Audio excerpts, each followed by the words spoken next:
В воскресенье после программы «Время» наступает время игры. Осенняя серия в клубе «Что, где, когда» продолжается, и сегодня вас ждет третья игра.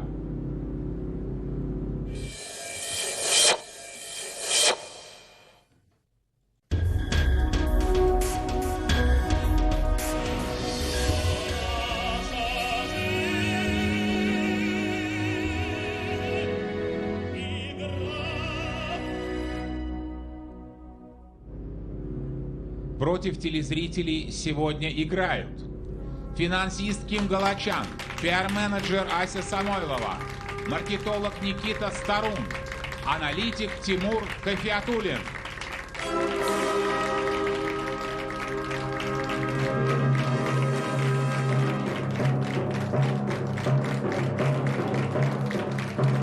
Журналист Дарья Любинская и капитан команды, обладатель «Хрустальной совы», предприниматель Борис Белозеров.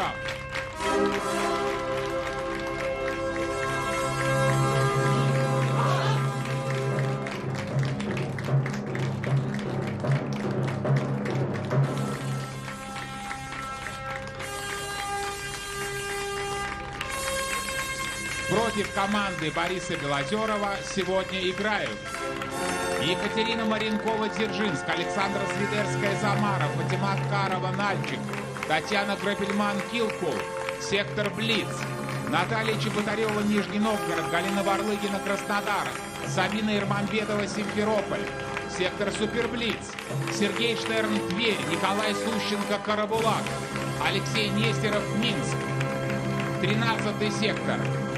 Осенние игры «Что, где, когда». Телезрители против знатоков. Игра до 6 очков. Счет 0-0. Первый раунд. Добрый вечер, уважаемые телезрители. Добрый вечер, уважаемые знатоки. Борис Сергеевич, я крайне рад вновь видеть вас за этим столом. Господин ведущий, я тоже очень рад вас видеть, хотя я вас и не вижу. Ваша команда, Борис, последний раз играла в марте 2021 года, и, что интересно, тоже в полнолуние. Да, в полнолуние антилопы становятся более смелыми, львы редко выходят на ночную охоту, коты становятся капризными, а собаки агрессивными. Борис, а на вас это как-то влияет? Увидим сегодня, господин ведущий. Я надеюсь, что предыдущее полнолуние было исключением из правила. Нижний Тагил. Ночную охоту. Пошли. Против вас играет менеджер Наталья Чеботарева из Нижнего Тагила.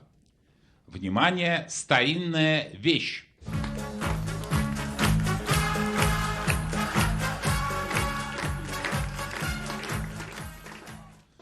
В XIX и в начале XX века подобными вещицами пользовались состоятельные люди. Господин Белозеров, узнали? Это медведь. Да, господин ведущий, действительно. Но у кого-то был баран, у кого-то еж или паук. Это не важно. А важно то, что у нас за кулисами находится то, для чего были предназначены подобные предметы. Внимание, вопрос. Так для чего же они были предназначены? Что-то начищать, да? Как часы карманные, например, да? Часы вот так вот? Смотрите, тут как будто круглый. Конец 19 века, начало 20 века. Это как будто вот так. Какое-то техническое нововведение. Письма какие-то. Еще раз, часы, возможно. Ребят, смотрите, это стоит как будто на столе. То есть это... Жесткая. Да, жесткая. Если печати каким-то образом может быть. Ребят, что тогда еще появилось? Машины, Этого уже нет. состоятельные люди. Для бритья как-нибудь смывать, мазок. Бритву чистить или что? Бритву нужно не только состоятельным людям. Какие там Или надо вот так вот до блеска. Я понял. Очки. Портсигары. Золотая какая-то вещь. Может, что-то для автомобиля есть металлическая какая-то маленькая. Что нужно, чтобы блестело красиво? Не ломайте нам предмет, вы что? Поставить стоит? Нет? Нет, стоит. Какие? Просто ювелирные разные украшения, не только, нет? Итак, прошу. Ну, тирать тряпкой. Давайте господин Галачан ответит на этот вопрос. Прошу, господин Галачан. Господин ведущий, мы предполагаем, Не рвите, вы что, нам же возвращать. Вы что? Что вы делаете? Я не рву, я тут просто обнаружил нечто. А можно Кима Галачана увидеть? Да, я тут просто обнаружил нечто похожее на перо, и это для меня некоторая новая информация сейчас. Возможно, с учетом обнаруженной детали, эта вещь была нужна для того, чтобы дорогие ручки перьевые, которыми пользовались состоятельные люди, они, например, не пачкали бумагу, и, соответственно, там, при использовании этих ручек, при окунании их в чернила, там в какой-то момент об эту шерсть, об эту штуку можно было их как-то аккуратно вытирать. Ну, раз уж вот эта вещь мне показалась на глаза. А теперь, внимание, правильный ответ. Это старинная вещь. Мы с ней обращались аккуратно. Нам в голову не приходило все оттуда вырывать. Приспособление щетины, можно было что-то чистить, можно поставить на стол. Подобные предметы предназначались... Посмотрите, у нас за кулисами были перья. Но, так как перо лежало внутри, я снимаю этот вопрос, и счет остается 0-0. Все, забыли.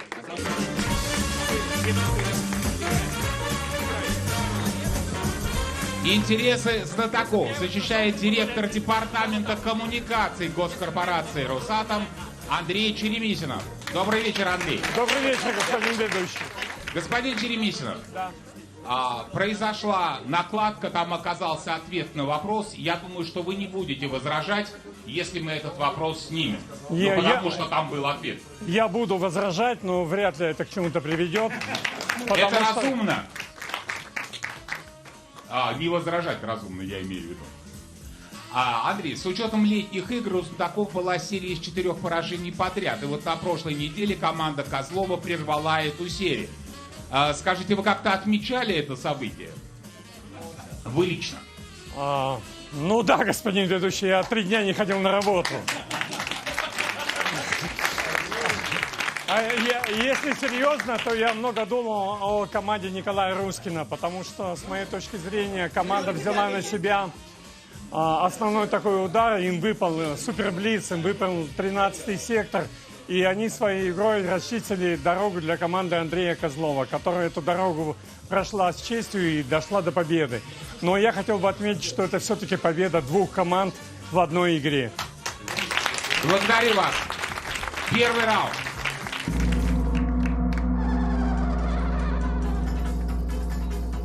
Господин Белозеров. Да, господин ведущий. Ну, это напоминает мне, если честно, нашу самую первую игру. Нам тогда был 13-й сектор, и мы его тоже не сыграли. Это забавное совпадение, конечно. Но главное, что это не похоже на вашу последнюю игру. Да, пока, господин ведущий, это не похоже на нашу последнюю игру. Надеюсь, не будет на нее похоже. Вы знаете, нам дали старинную перочистку, мы сказали обращаться с нею нежно. А там действительно оказалось, что внизу на дне выяснилось, мы даже этого не знали, что лежит там перо. Но вы так все оттуда выдирали. Справедливости ради, мне этот Килку. момент, вот видите, я его только близко рассмотрел ближе к концу. Против вас играет финансист Татьяна Грапельман, город Килку. В супермаркете одного небольшого городка в пригороде Токио можно увидеть необычный стенд. Посмотрите на экран. Информацию на нем регулярно размещают окрестные школы. 6 объявлений, 6 школ. Внимание, вопрос. Какую информацию размещают на этом стенде и с какой целью?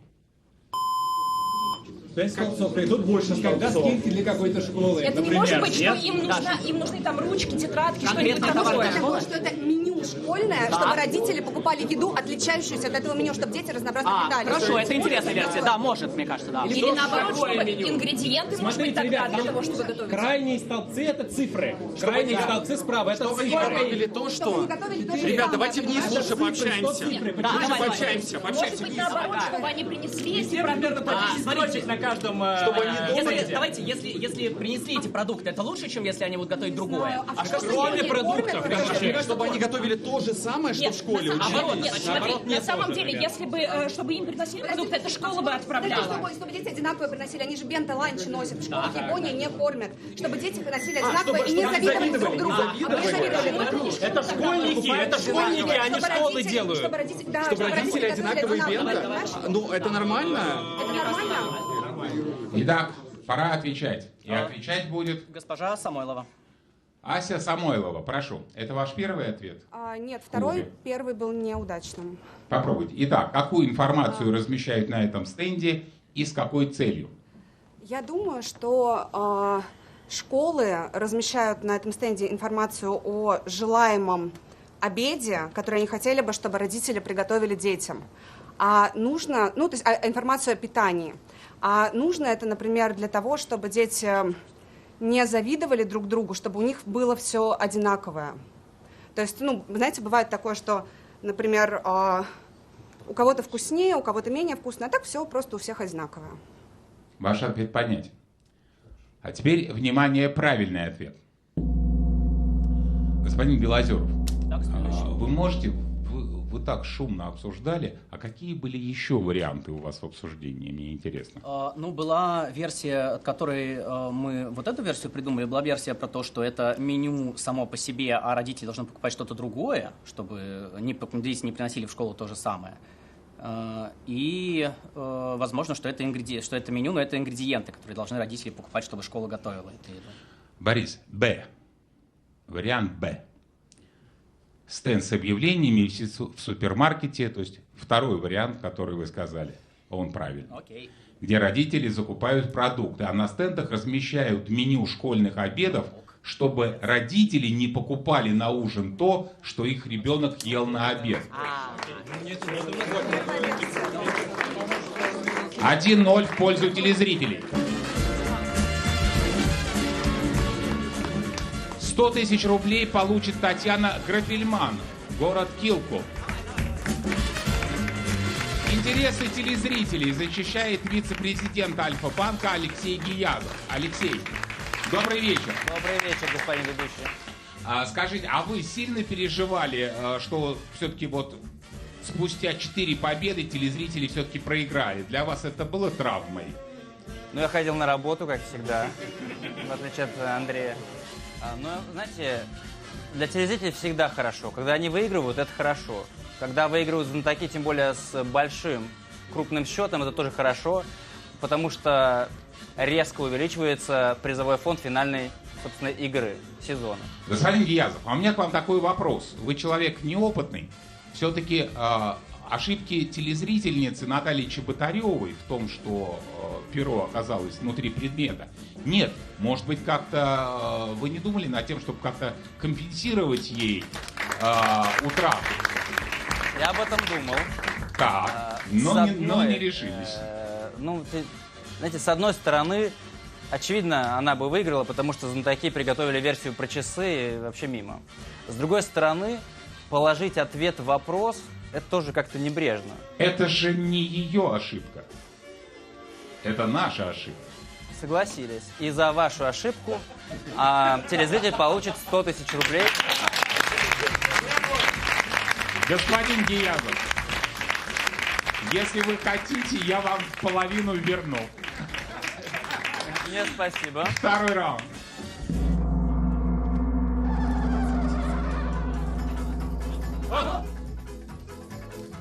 Госпожа Любинская, к вашей команде долгое время относились как к младшеньким. Но пока вас не было, появилось аж 3 новых команды. Скажите, вам трудно перестроиться на то, что вы уже теперь опытные, если не сказать матерые? Да, мне кажется, нет. Мы уже столько времени тут провели, что Но есть и уже старшие... уже не младшенькие. Нет такого ощущения. Есть и старшие товарищи, и младшие товарищи, так что, мне кажется, мы на своем месте, я надеюсь. А вы смотрели игры младших команд? Вам кто-то запомнился? Да, мне все 3 команды очень понравились, они все очень разные и интересные. Блиц. 3 вопроса по 20 секунд обсуждения на каждый. Чтобы заработать очко, вам нужно ответить на 3 вопроса подряд. Внимание, вопрос первый. В начале 19 века в Швеции на одном из островов посадили 300 тысяч дубов с целью использовать их в будущем. А лет через 100, когда дубы выросли, оказалось, что они уже не нужны. Анна Шагойко из города Аксай Ростовской области спрашивает, с какой целью были посажены эти дубы? Парусный флот. Стали железными. Деревянные корабли. Нет, корабли стали не парусные. Корабли стали... Стали железные. Корабли корабельные дубы, которые больше не Корабельные дубы. Давайте другое что-то. Ну да, это в принципе оно же. Были здания парламента, как в Британии. А что еще было деревянное, а стало железное? Может, дома? Прошу. Нет, господин ведущий, тишина. Господин ведущий, мы полагаем, что эти дубы были посажены, чтобы строить из них флот, но флот через 100 лет стали строить из железа. Поэтому эти корабли... Абсолютно правильный ответ. Блиц продолжается. Внимание, вопрос второй. Изначально площадь острова Элис в Нью-Йорке составляла 1,2 гектара. А в начале 20 века остров за несколько лет увеличился до 11 гектаров. Валерий Пустыльников из Москвы интересуется, откуда взялась эта земля. Иммигранты намыли. Это были иммигранты. Строили какой-то небоскреб из Рокфеллер-центр? Может быть, просто начали? Нет, просто строили много небоскребов, небоскребов. из котлованов привозили туда воду. Нормально. Для иммигрантов. Иммигранты намыли, это что такое? Ну типа, туда прибывали иммигранты, непонятно, как Итак. они моют. Хорошо. Итак, прошу. Ну, давайте я тогда продолжу. Мы полагаем, что в начале 20 века в Америке началось активное строительство больших домов. Для них нужны были котлованы, и из этих котлованов эту землю туда и сбрасывали. И таким образом остров увеличился за счет этой земли.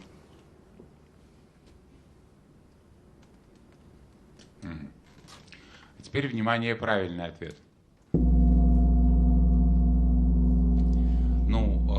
Борис, смотрите, с одной стороны, строительство домов постоянно происходит, да? Вот, с другой стороны, небоскребы, вы, конечно, можете это не знать, но это все-таки скорее конец 19 века. Небоскребы.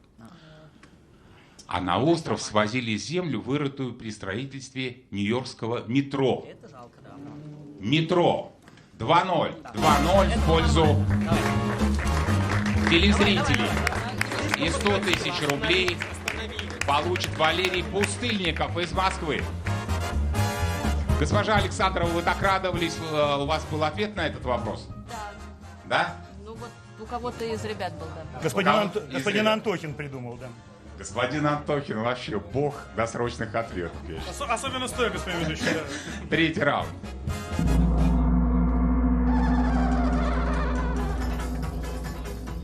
Господин Старун, Никита, вы сторожил этой команды наряду с Дарьей и Борисом. Скажите, а у вас есть какие-то традиции у вашей команды, может быть, приметы? Ну вот у нас есть традиция, мы все время куда-нибудь ходим перед игрой. Вот. Раньше мы ходили в кино, но сейчас как бы с фильмами как-то все сложнее стало, поэтому мы решили, посмотрев на 2 предыдущие игры, сходить в Пушкинский музей сегодня. Вот это очень правильно было. И как, сходили? Очень понравилось. Да? И Нил посмотрели, и много фактов узнали об истории. Очень классно. Отлично. Но, Никит, сегодня вопросов по Пушкинский музей не будет. Краснодар.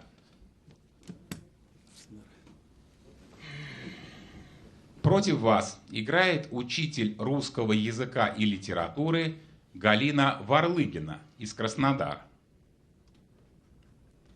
Это штрихи, которые наше воображение должно продолжить и сложить в целую объемную картину.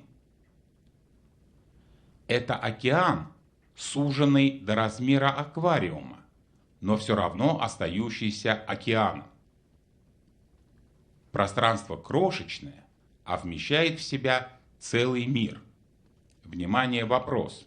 О чем это сказал поэт Валентин Сидоров? Хокку не может быть? Слушайте, может быть, импрессионизм не может быть, что вот маленькие штришки, как бы, и вот Послушайте, вот Хокку вам не нравится? Это так про Хокку часто говорят? Может быть. Калейдоскоп. Книга. Но книга это не всегда штрихи, понимаешь? То есть у тебя есть вот это, что тебе не показали всю картинку, а по частям ты должен восстановить. На что это еще похоже? Ну, загадка, я не знаю. какая-то. Маленькая, в чем есть. Вопрос, что где, когда. Ну, поэт не может сказать. Океан, ну, аквариум. Это реально миниатюрная форма. То есть как калейдоскоп. И ты еще додумываешь, то есть у тебя реально вот какие-то элементы, а ты дальше... Афоризм, в конце концов. Она учит русской литературы. Афоризм лучше Хокку или хуже? Я не знаю. Рассказы. Рассказ. Не знаю. Между формами не выберем, мне кажется. Вот это не понял. Книги тебе точно не нравятся? Книга? Я не знаю, мне не дорисовывают. Импрессионизм. Почему аквариум? Итак, господин Белозеров, кто отвечает? Ну, господин ведущий, ну давайте попробуем продолжить все же. Почему-то мне кажется, что так могли сказать про Хокку. Про Хокку? Да, господин ведущий. Ну, очень похоже. Маленькая, штрихи, которые ты дорисовываешь в своем воображении. Очень вот прям похоже, на мой взгляд. Теперь, внимание, правильный ответ. Да, что-то полнолуние как-то на вас влияет. Борис, океан, суженный до размера аквариума. Штрихи, которые нужно сложить в объемную картину. Так поэт Валентин Сидоров сказал о Хокку. 2-1.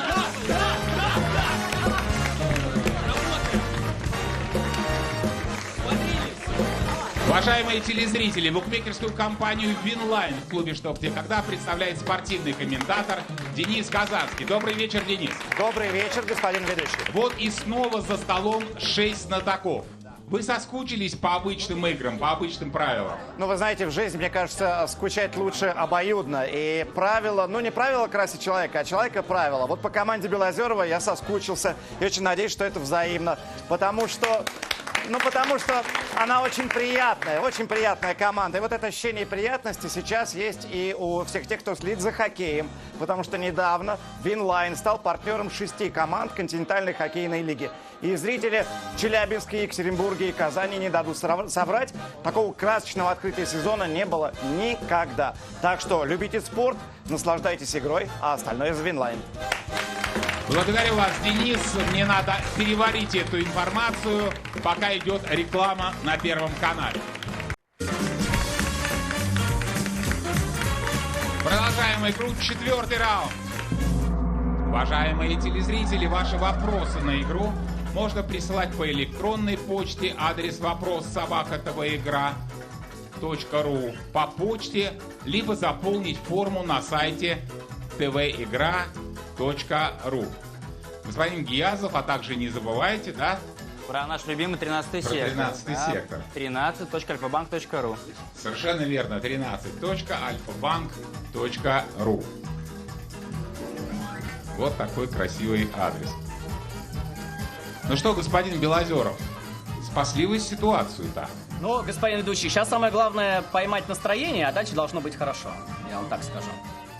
Это всегда хорошо, когда хорошо. 13-й сектор.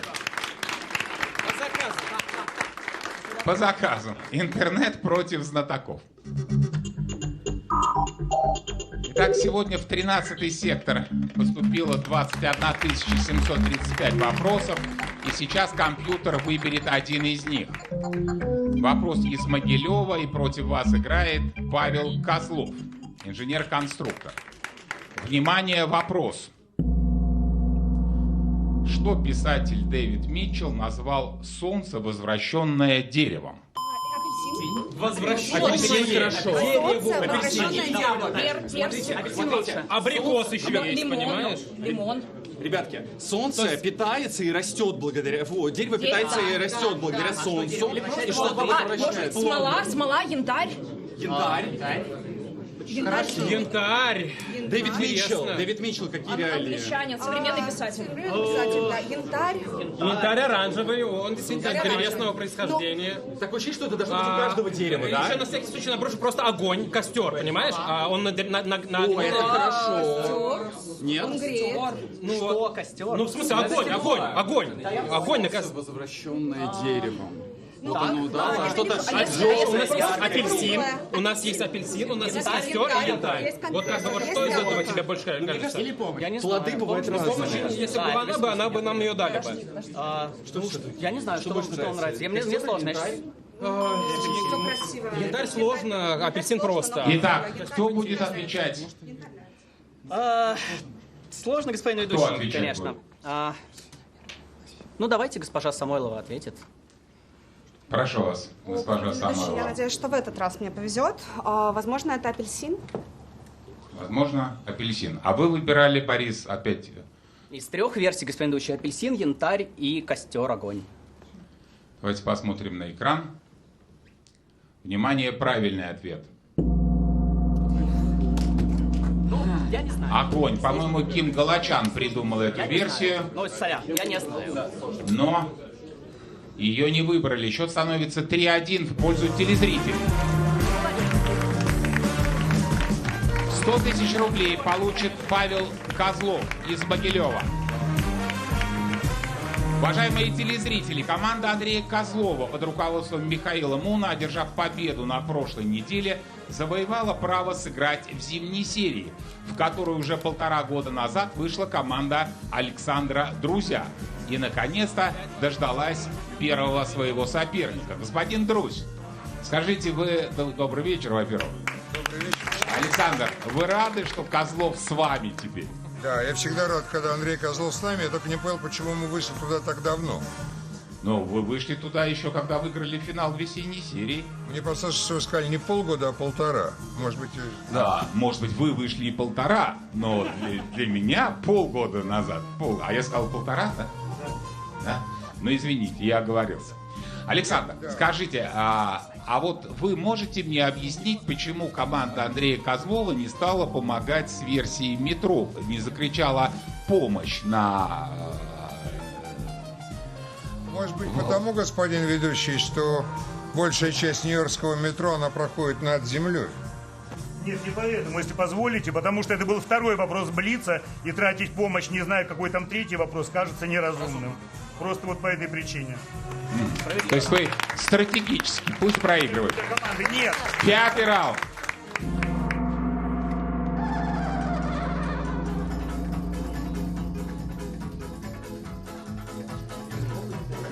Уважаемые телезрители, команды-участницы осенней серии этого года за одну игру могут решить 2 задачи. Задача минимум — одержать победу над телезрителями и выйти в зимнюю серию, а задача максимум — одержать самую крупную победу и сыграть еще и в финале осенней серии. Господин Белозеров, для того, чтобы вам решить вторую задачу, задачу максимум, вам нужно ответить либо на 5 вопросов подряд, либо связываться с этим решающим раундом. То есть 6-3 выиграла команда Козлова. Вас устраивает повторить этот результат. Но для этого вам нужно ответить на 5 вопросов подряд. Дзержинск.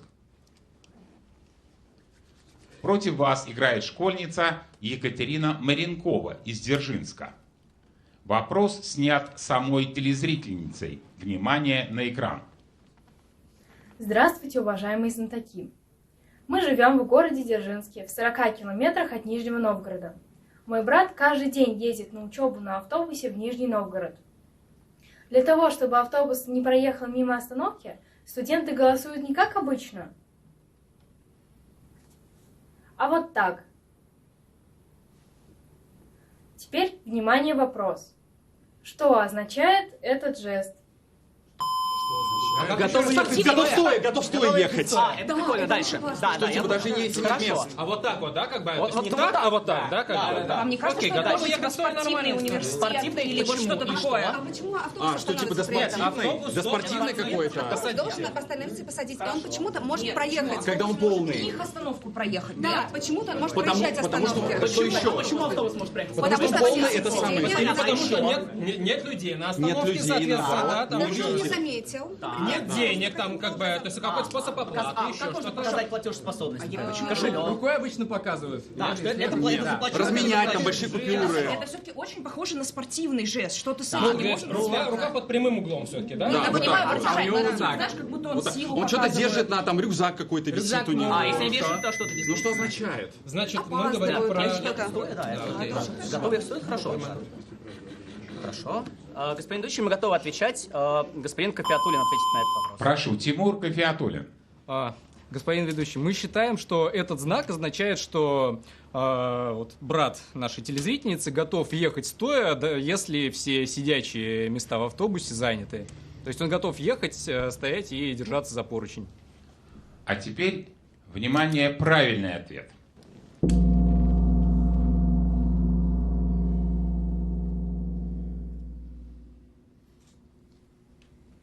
Внимание на экран.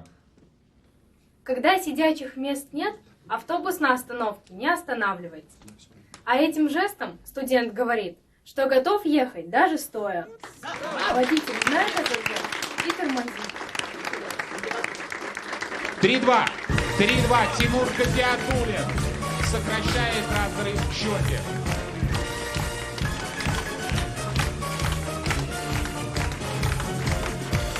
Шестой раунд.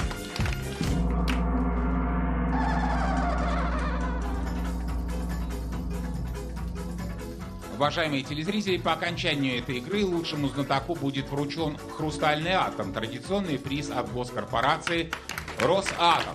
Господин Кафиатуллин, в вашей первой игре 1,5 года назад произошел весьма забавный, достаточно, господин распорядитель, видите уже, произошел забавный случай, когда вам вручили «Хрустальный атом», когда вы ни на один вопрос не ответили. Смотрите, сегодня уже у вас больше поводов стать обладателем этого приза. Я вас поздравляю. Спасибо. Будем стараться, чтобы было еще больше. Самара. Кто любит Самару? Я очень люблю Самару. Пару лет туда езжу каждое лето к друзьям. Никита Старун любит Самару. А с Александрой Свидерской из Самары вы знакомы? Нет, думаю, нет. Вот она играет против вас. Внимание, вопрос. Что на первых порах сильно затягивало игру в баскетбол? Знаю. Досрочный ответ, господин ведущий. Досрочный ответ. Досрочный? Да, господин Кафиатуллин ответит на этот вопрос. На первых порах в баскетбольных корзинах было не прорезано дно, поэтому приходилось после каждого заброшенного мяча залезать вверх и доставать мяч из корзины. Это и сильно затягивало игру в баскетбол. Все дело в том, что первые корзины это были корзины из фруктов, остальное все правильно. 3-3.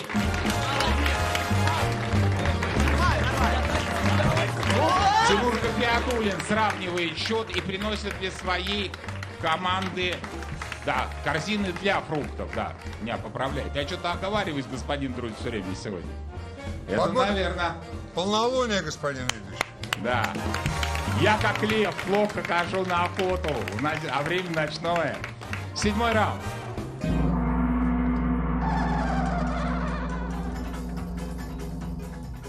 Господин Кафиатуллин, ну смотрите, как вы подтянули ситуацию. 2 раунда, 2 очка и уже 3-3.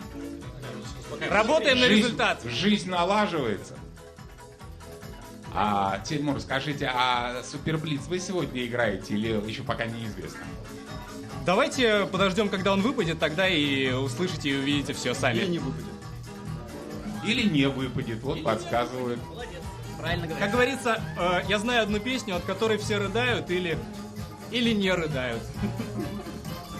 Итак, посмотрим, что же сейчас выберет Волчок. Нет, Суперблица пока не будет, будет Симферополь. Против вас играет воспитатель детского сада Сабина Ирмамбетова из Симферополя. Госпожа Самойлова, Да, господин ведущий. в старину хозяйки мелко-мелко нарезали его, добавляли немного молока, раскладывали по тарелочкам и расставляли в разных местах в доме. Если вы догадаетесь, кому предназначалось такое угощение, то ответите на вопрос. Внимание, вопрос. Так что же нарезали? Домовому, возможно, Если ребят. домовой, то что? То что нарезать, Зачем ребят? домового? Кусочки какие-то дерева, вот что, да? Банный веник могли нарезать, я не знаю. Баннику? Ну, что? Но ведь это не в доме. Но ведь банник не в доме. Нет, почему вы а домовой с банным веником никак не Это я связан? понял версию. Может, дух Нового года какой-то, вот что-то рождественское. Снег. Что могли мелко нарезать? Веник. А если это что тогда? Что Там дома еще может быть? кому-то. Если веник, что, нарезать веник и что? Непонятно. Хорошо, дальше. Чтобы... Хорошо, ребят, а если это домовой, но не банный веник, тогда что? Вот еще Если раз. это животное какое-то. Хлеб свежеиспеченный. То есть вот ассоциация к домовому. Хлеб получается размок. Я не понимаю. Размок хлеб и что? Такая, если вы догадаетесь, Может быть, тогда получила слушайте. от него название? Догадаетесь. Гадание какое-то? Водяной там, я не Что на знаю. гадание? Башмачок бросали, снег по лоре. Что еще? Мелко нарезать, например. Воск? Воск крысам каким-то ели. Придумаем. Ну, смотри сам, ладно. Итак, вы берете дополнительную минуту или будете пробовать? Ну, господин ведущий, давайте мы еще минуту этот вопрос поиграем. Только вы можете нам, пожалуйста, целиком вопрос повторить? Слушаем. А можно с учетом первого вопроса, господин Гиязов, я ремарку, ни в коем случае не в плане подсказки, а побуду немножко тренером команды. Господин Белозеров, Да. я хочу обратить на ваше внимание, что в вопросе было, если вы догадаетесь, кому предназначалось угощение, и за минуту придумали домового. В старину хозяйки мелко-мелко нарезали его, добавляли немного молока, раскладывали по тарелочкам и расставляли в разных местах в доме. Если вы догадаетесь, кому предназначалось такое угощение, то ответите на вопрос, что же нарезали. Если еж, я не знаю, ну что, кто это вообще может быть? Если еж, то Почему что? такая формулировка? Это реально как Догадайтесь. гадание. Хорошо, если гадание, то кого это режут? Суженый, ряженый, Рождество. Коту не знаю, просто кто ест молоко? Кот, собака, пес. Кот, пес, собака. Ребенок. Лето какое-то. Непонятно. Святому какого-нибудь. Хозяйки, почему хозяйки? Это хозяйкам Ну, это важно, дома да? Вот что-то, чтобы он там да. что? Мыши какие-то. Как крысам. Сыр. Сыр в масле А кататься. зачем мышей кормить? Я не пойму. Понятно. Все много было? Как кот, не знаю. Или нарезали блин, все как у масленица. Мышам, Нарезать мышьяк? чтобы травить А мышей. его можно нарезать? Его нельзя нарезать дальше. То есть вы хотите отраву? Поганки тогда. Окей, такие хорошо. нарезали. А если тараканам, если это реально отрава, тогда что? Тогда что нарезают тогда? Если это отрава, что нарезают? Высший сыр? Ну, Что нарезают для отравы? Если это горькое, чтобы они ушли. Мухомор, давай. кому ухом? Да. Кто отвечает? Хорошо, давайте господин Галачан ответит на этот вопрос. Прошу, господин Галачан. Мы предполагаем, что это могла быть своего рода там, ловушка или какая-то отрава для, собственно, возможно, насекомых, например, мух, и, соответственно, нарезали мухомор. Теперь, внимание, правильный ответ. Итак, госпожа Самойлова, вы отличились тем, что решили, что угощение в кавычках, это отрава, а не угощение, да? А это плохо? Сейчас узнаете. Так, крестьяне боролись с мухами. А нарезали они, посмотрите. Мухомор! Мухомор. Мухомор. Госпожа Самойлова, да. Ну, я не буду оспаривать, так сказать, победу, конечно. Давайте 4-3 и поговорим. Давайте. Счет 4-3 в пользу знатоков. Да, господин Гиязов. С учетом 2 минут обсуждений, с учетом вашей тренерской работы, я считаю, что телезритель должен получить хотя бы 50 тысяч рублей как компенсацию. Сабина Ирмамбетова получит 50 тысяч рублей от Альфа-банка. Реклама на Первом канале. Господин Казанский, команда Бориса Белозерова не играла 1,5 года. Как вам кажется, ей удалось улучшить свою игру? Интересно, за 1,5 года, конечно, можно почувствовать интеллектуальное банкротство, а можно найти мудрость. Мы процесс с вами не видели, а вот результат и итог здесь за стеклянным столом, это невероятно завораживает. Что встали, что по ту сторону экрана, где я знаю, что у команды Белозерова огромное количество болельщиков. И они называют эту команду любимой. И это абсолютно справедливо. Они болеют, все переживают. А, кстати, с недавних пор у пользователей компании Winline появилась возможность влиять на жизнь любимой команды. Дело в том, что процент от любой ставки на любимый клуб идет на их развитие в так называемый накопительный фонд. И уже на этой неделе 2 футбольных клуба российской премьер-лиги добрались до отметки в 10 миллионов рублей. Вы можете себе представить? То есть, таким образом, к концу года в приложении Winline можно подготовить нормальный трансфер хорошего футболиста. Это абсолютно уникальная история. Так что любите спорт, наслаждайтесь игрой, остальное за Winline. Благодарю вас. Продолжаем игру. 8-й раунд.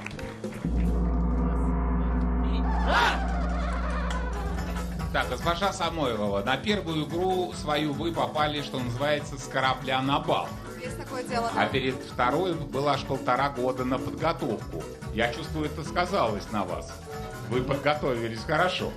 Спасибо за комплимент, но не то чтобы мы делали что-то особенное, просто есть привычка.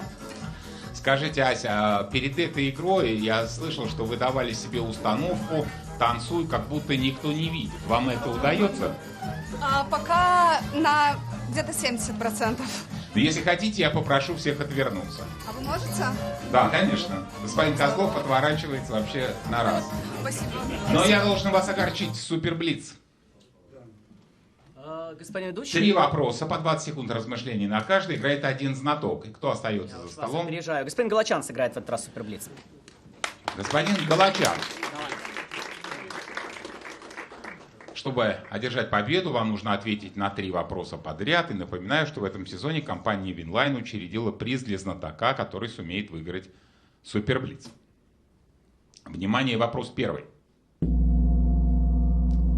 Господин Галачан, Сергей Смоленюк из Севастополя спрашивает, что, по мнению сатирика Станислава Ежелеца, в конце концов побеждает в борьбе между сердцем и головой.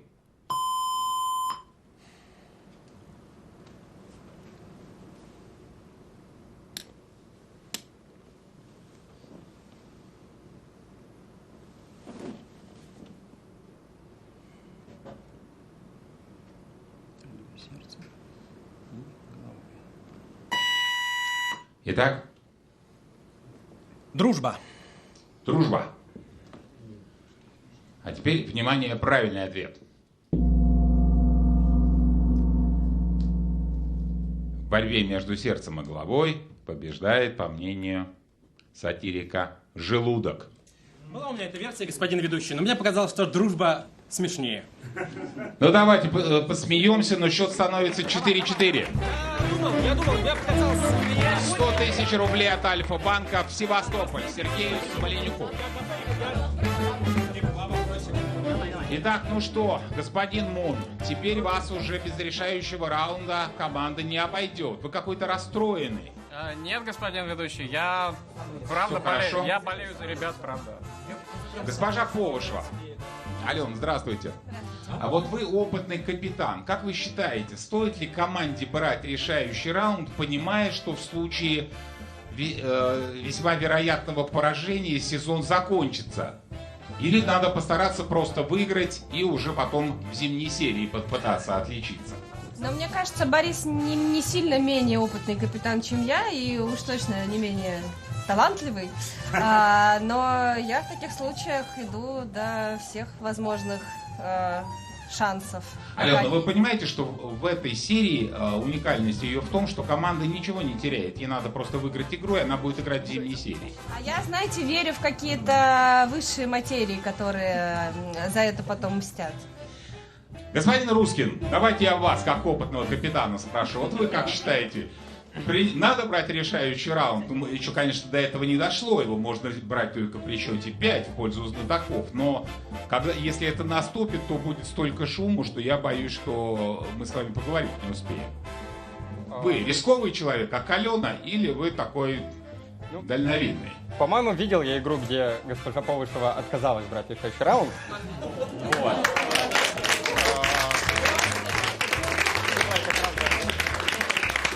Было это, по-моему, не в этом клубе, правда, немного. Ну вот. Я не очень люблю риск. Я считаю, что конкретно в данном случае, возможно, стоит подумать и сыграть чуть на более... результат. Да, на результат. Благодарю вас. 9-й раунд.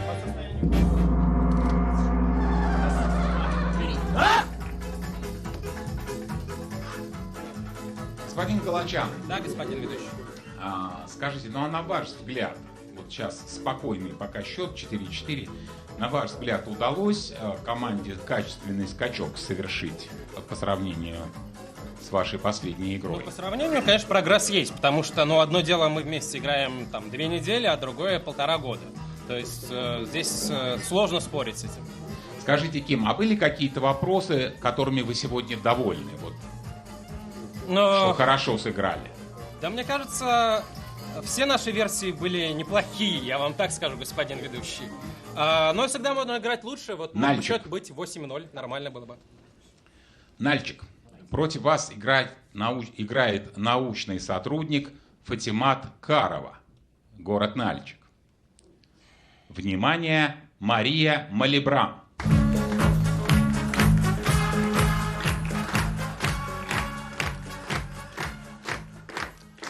Уважаемые знатоки, эта знаменитая оперная певица XIX века прославилась благодаря своему уникальному голосу.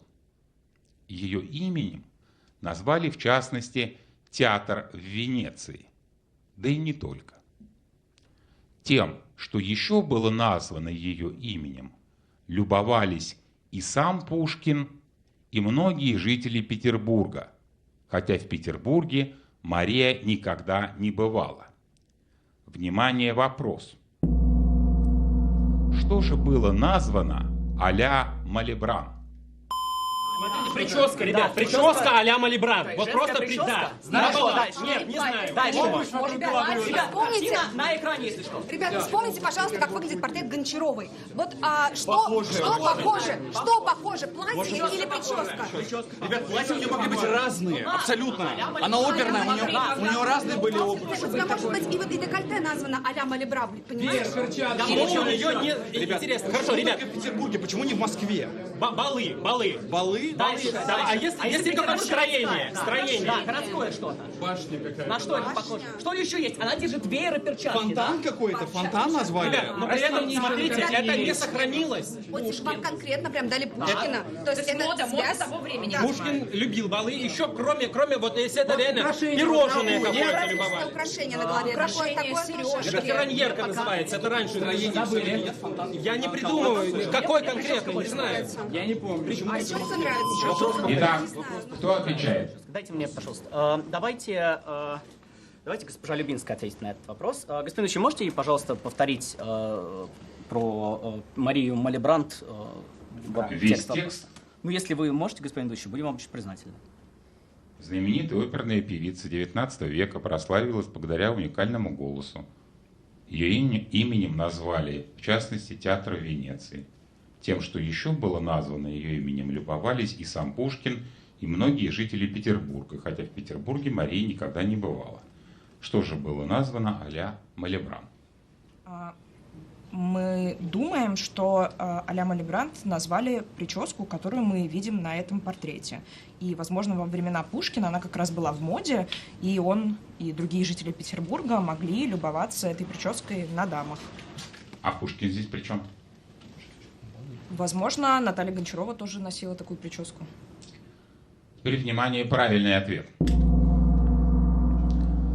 Господин Белозеров, ну это вообще моя тема, как капитаны отбирают отвечающего. Ким Галачан дает версию, Ася Самойлова обосновывает, почему и вообще при чем здесь Пушкин, а отвечает Дарья Люминская. Пушкин любовался в первую очередь, господин Галачан, естественно, своей женой Натальей Гончаровой, которая, посмотрите, носила, сейчас вам вынесут, вот она, носила прическу а-ля Малибран. 5-4 в пользу знатоков.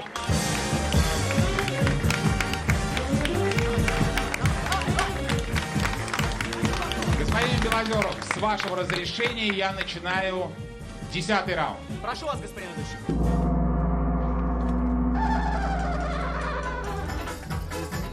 Итак, Борис, насколько я понимаю, вы решили не брать решающий раунд. И хочу вам сказать, что вот лично на мой взгляд, брать-не брать решающий раунд именно в этой серии, он лежит в плоскости восприятия игры.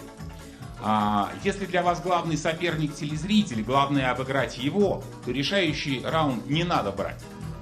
Что вы и делаете. А если вы хотите показать, что вы, госпожа Полушева, самый лучший среди всех знатоков, тогда да. Тогда да. 5-4. Ну посмотрим, интересно, вот если бы вы взяли сейчас решающий раунд, Тверь. Забыли. Просто берем вопрос.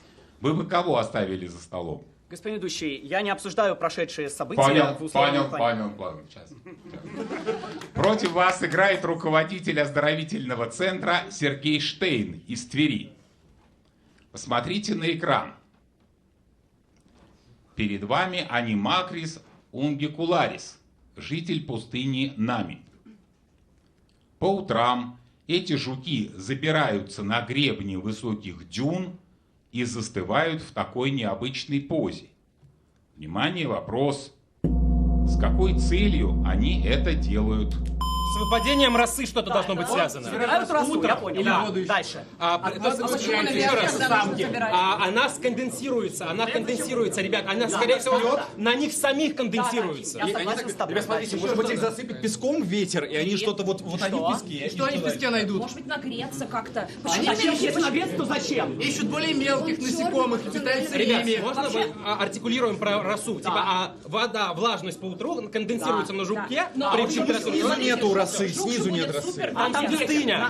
Причем, смотрите, он вылезает на самое видное место. Это же опасно. Может быть, каким-то образом. Он видит более мелких насекомых. Пустыня Намиб — это в Африке, да, по-моему? Он приманивает их каким-то образом. Он не может кого-то изображать. Например, почему он реально в такой странной позе? Насекомых ищет. Что вообще ему будет нужно? Движение ветра каким-то образом. Нет, он забирает. Направление ветра ему нужно? Направление ветра. Ветер как-то. Он забирает. Зачем? Время у нас. Итак, кто отвечает? Отвечает господин Галачан. Итак, Ким Галачан, прошу вас. Мы предполагаем, что по утрам конденсируется на жуке роса, она стекает по нему вот так вот вниз, и он ее может пить. В пустыне Намиб очень мало влаги, и вот он пользуется случаем и пьет. Теперь, внимание, правильный ответ.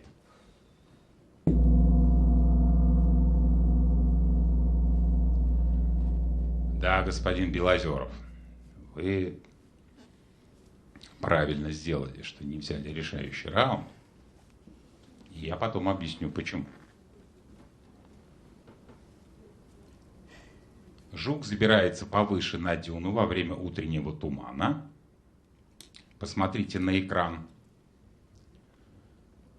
Сейчас вам нужную картинку дадут. И пьет вот водичку. И ждет, когда образуется капля воды и попадет ему прямо в рот. Жук в такой позе головой вниз добывает воду из тумана. Господин Белозеров. Да, господин ведущий. Но с решающим раундом Ким Галачан бы сделал вообще 6-0. Господин ведущий. Но надо выигрывать. Вы победили. 6-4. Счет становится 6-4 в пользу знатоков. Команда Бориса Белозерова наконец одерживает победу над телезрителями. Вот имена победителей. Как же сложно сегодня будет Андрею Черемисинову. Тимур Кофеатуллин 2 очка. Никита Старун Ася Самойлова, мухомор, самое сложное, что было, ответила. Ким Галачан вообще, по-моему, отвечал на все. Дарья Любинская и капитан команды Борис Белозеров, который собственноручно спас вопрос сходу. Господин Черемисов, кто же из знатоков был сегодня лучшим? Ким Галачан. Ким Галачан, поздравляю, хрустальный атом ваш. Господин Гиязов, кто получит приз за лучший вопрос? Я, честно говоря, много игр ждал этого и наконец дождался. Раньше не было возможности, но сейчас, мне кажется, это будет справедливо. Лучшим станет вопрос из 13-го сектора. Вопрос из 13-го сектора. Поздравляем вас, Павла Козлова из Могилева. 200 тысяч рублей призового фонда остались неразыгранными. Вся эта сумма поступает в призовой фонд финала года на специальный вклад Альфа-банка.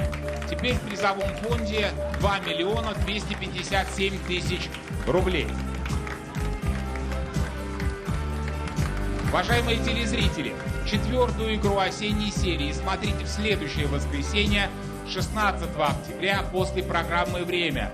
Естественно, на Первом канале. А эта игра, господин Старун, закончена. Спасибо вам всем за игру.